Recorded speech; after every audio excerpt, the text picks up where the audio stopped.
Hey, Brew Crew. Welcome back to another edition of the Trade Retrospective. This week, we are looking at my trade in silver, which, as we know, was a call ratio spread that was taken into the close on Friday for a slight credit. Basically, it was a scratch. But even though it wasn't a big winner, I think it is still a great opportunity to do a retro on because I think there's value to seeing exactly my thought process on what I was trying to do with silver when it was tanking this week. And I hope you can learn something from my thought process throughout the duration of the trade. So let's get into it. So this is a chart of silver on the daily. On Tuesday, I noticed that metals were selling off like crazy, and this huge down move essentially caused a huge spike in premium all across the chain for this past week in both the calls and the puts. So I knew I had to do something here. I had to take advantage of the expansion of volatility. Now, like many others, I personally thought that the move down was overstated and that a bounce could happen into the rest of the week, but I didn't want to just play the bounce to the upside by buying naked calls because at that time on Tuesday, when silver was trading at $24,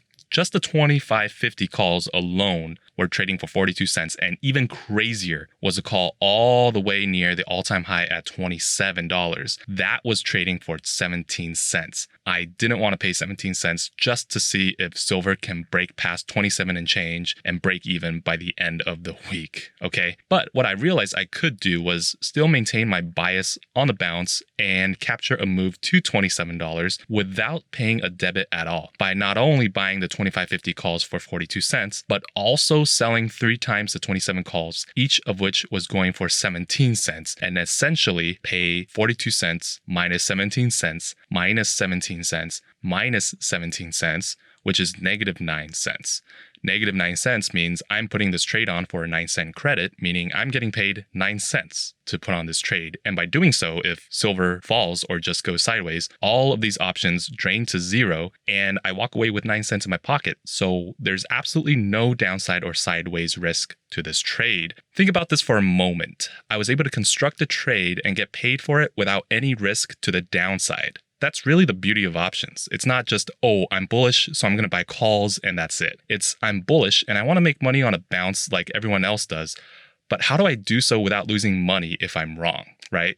That's a difference. Speaking of differences though, I want to highlight that now there's upside risk to my trade, theoretically, beyond 27.75. I start losing money on this trade. Now, why is 27.75 that upside break even? Well, at 27.75, the 25.50 long call will be $2.25 profitable because it's $2.25 in the money. And each of the 27 short calls will be trading for 75 cents since they'd each be 75 cents in the money. Since I'm long one of the 25.50 calls and short 3 of the 27 calls, that means 225 minus 75 cents minus 75 cents minus 75 cents equals 0, which is break even. Now, I know the upside break even is a tad bit higher than 27.75 because I also took in a 9-cent credit, but for simplicity's sake, we'll just call it 27.75. Now, back to the trade. When I entered, I really just wanted to target silver to somewhere near the all-time high by the end of the week. I honestly didn't think it would even go past $27 in the following 3 days upon entering on Tuesday, so it made me feel comfortable selling those 3 calls up there to reduce the debit incurred from the 25.50 call and ultimately take in a credit. Let's take a look at what happened on Wednesday, which was just a full day of sideways. After just 1 day of this sideways movement, the 25.50 calls ended up trading for 10 cents at the close, while the 27 calls dropped to 4 cents at the close. Notice that if I had just bought the 25.50 calls naked, that would have been a rough 32-cent loss per contract. Luckily, I had the short 27 calls, each of which contracted by 13 cents to offset the premium drain in the long call. So this entire spread was already profitable because you have 10 cents minus 4 cents minus 4 cents minus 4 cents equals minus 2 cents or 2-cent credit. But I got this for a 9-cent credit, so this spread actually expanded by 7 cents. Not bad, but I wanted more. On Thursday, we had a decent bounce higher up to around 25.50 at the close, and this is what gave me hope, because at the close, that 25.50 call traded for 49 cents, while the 27 calls traded for 11 cents, so the value of the entire call ratio spread traded for 49 cents minus 11 cents minus 11 cents minus 11 cents, or a 16-cent debit. Remember that I got paid a 9-cent credit, and at that moment, I could have sold it back out for a 16-cent debit, which equals a total of 25-cent gain per spread. Now, I could have scaled out some of the spreads because the spread had already expanded very nicely, and I actually did in my own accounts where I put on multiples of these, but I don't think it's fair for me to do that while only sharing out in the trade blotter that I only had one, which was the base size. And on that one I shared, given how I saw silver trade on Thursday, I thought there was a good chance we'd gap up on Friday, and I wanted to see just how much of a home run the spread could be. Because with just 1 day left in the options, if silver opened up near $27, the 27 calls probably would trade for maybe 25 cents or so, while the 25.50 call would be deep in the money, $1.50 in the money, meaning it'd be worth $1.50, and the entire value of the spread would be about $1.50 minus 25 cents, minus 25 cents, minus 25 cents, which is 75 cents, which would be huge. So I rolled the dice here with the base unit. Unfortunately, silver didn't gap up and we opened low enough to really crush the premium in the long 25.50 calls. At the open, they were going for 14 cents and the 27 calls were going for 2 cents. And yes, I could have made 8 more cents on the trade at the time if I just closed out the entire trade, but I figured I'd just leave it on and see where silver trades for the rest of the day. And lo and behold, it just dived and never bounced back high enough to expand the spread, which is fine. No harm, no foul. The spread was put on for a slight credit.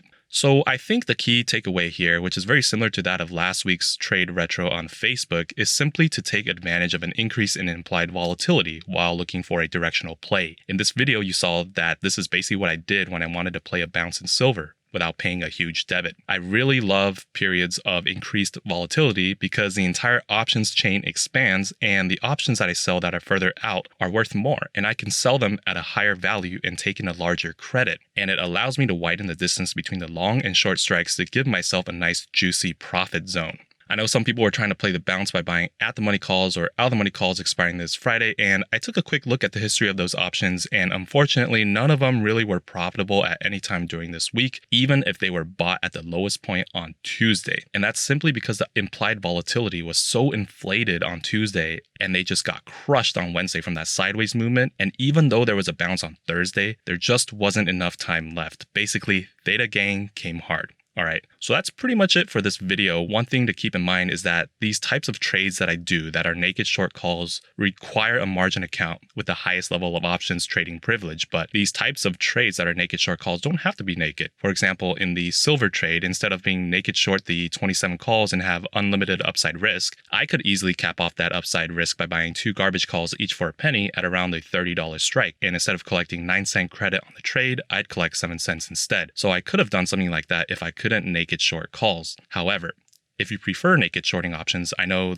these days it's hard to get that type of clearance from your broker since everyone's been cracking down and being more strict given the bad press from how some people had been allowed to trade irresponsibly, not understanding the consequences leading to bad things, etc., etc. You know what I'm talking about, okay? But the world doesn't need to end there. You can get access to that level of trading if you take the courses provided by your broker and you show that you fully understand the risks associated with naked shorting options. With that said, one of my favorite places to learn about options is Tasty Trade. I think they're a great starting point for learning how options work. They have tons of educational content on their website, and they also have their own awesome platform to trade on. It's called Tastyworks. And honestly, I think the best way to learn is to just get as much exposure to trading yourself, placing trades, getting the feel of certain spreads, being active. It's not enough to just watch YouTube videos. You actually need to get your feet wet to get the feel for how option strategies work in real time in the markets as it's moving. And Tasty Trade did that for me. They taught me all of the things that I now know about options. I got active with trying different strategies because of them. Without them, I think it would have taken me a lot longer to ramp up on understanding all of the different strategies that you can do with options. And I think it's so important to know these strategies because when you're trading options, you really want to know, for a lack of a better word, the options that you have to take advantage of different market conditions in up, down, sideways, choppy ranges with lots of time left, with very little time left,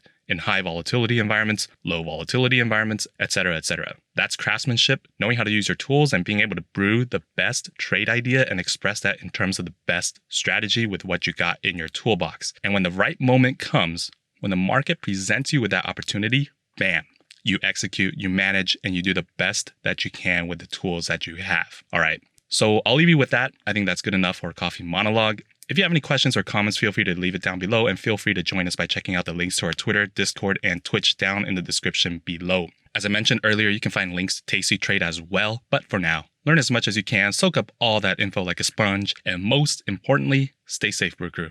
And we'll catch you in the next video. Cheers.